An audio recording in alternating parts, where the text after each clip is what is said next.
A'udhu billahi minash shaitani rajim. Bismillahir rahmanir rahim. Egameni lika Allah onomusa onesihawu. Ngicela uAllah angivikele kusathane ongathandwa. Ngisaphethe yona njalo iRiyadhus Salihin.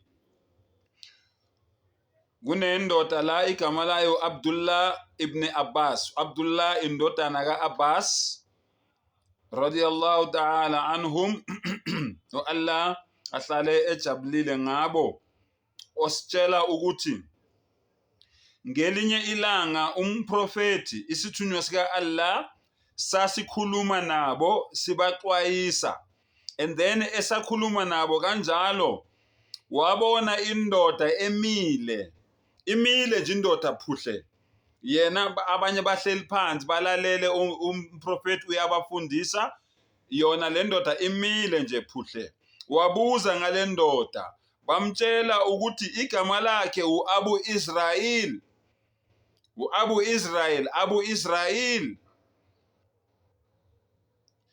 Abu means ubaba, kabani ka Israel. Indodana yakhe ubani uIsrael.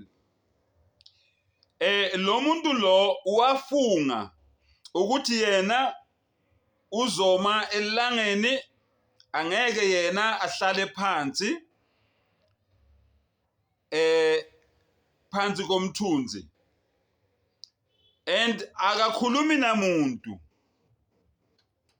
umile nje elangeni, akahlali phansi komthunzi, futhi akakhulumi namuntu, uhlale ezilile, uhlale fastile lo muntu lo. Isithunywa sika Allah sathini sallallahu alayhi wasallam, mtsheleni lo muntu loyo ukuthi akaqale akhulumise abantu, ahlale phansi, angazishisisi ngelanga, athole ithunzi, ahlale phansi emthunzini, kodwa aqhubeke nefast yakhe until aze abreak ifast yakhe. Meaning awukwazi ukuvele nje ume nje phuhle wena uphambane nemvelo. Ngamanye amagama, awukwazi ukuvele nje uphambane nemvelo ungakhulumisa abantu uthi wena ngeke uhlale phansi. Impilo enjani leyo? Umdala akakudalelanga leyo nto leyo. Umdala uthi musu ukuzihlukumeza umzimba wakho, yonke ilokuzana iphathi yomzimba wakho, sonke isixubu somzimba wakho sinolungelo lokuthi usiphathe ngendlela okumele siphathwe ngayo, ungasihlukumezi. Mawusowumile nje wena usahlali phansi, inyawo ziyahlukumezeka, umzimba uyakhathala, umzimba uyahlukumezeka. Mawungasakhulumisi bantu uzophila kanjani ngoba umuntu ngabantu?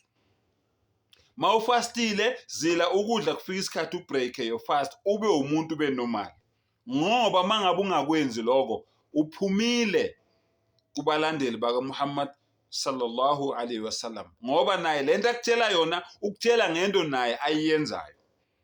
Sengathi Allah angasipha amandla, sekela ukusangana, sekela umdumakhanda, sekela ukuhlanya, silandele lenkolo ngendlela okufanele siyilandele ngayo, silalele ukuthi Allah uthini kithi kuQuran, uMuhammad sallallahu alaihi wasallam uthini kithi kwizixwayiso zakhe na kwiziyalo zakhe, ukuthi kufanele le ndlela le sihambe kanjani, ngoba wayezele lokho emhlabeni ukuzosibonisa ukuthi le ndlela le eya eparadise kufanele sihambe ngayiphi indlela ethanda umdali. Wa akhiru dawana anilhamdulillahi rabbil alamin.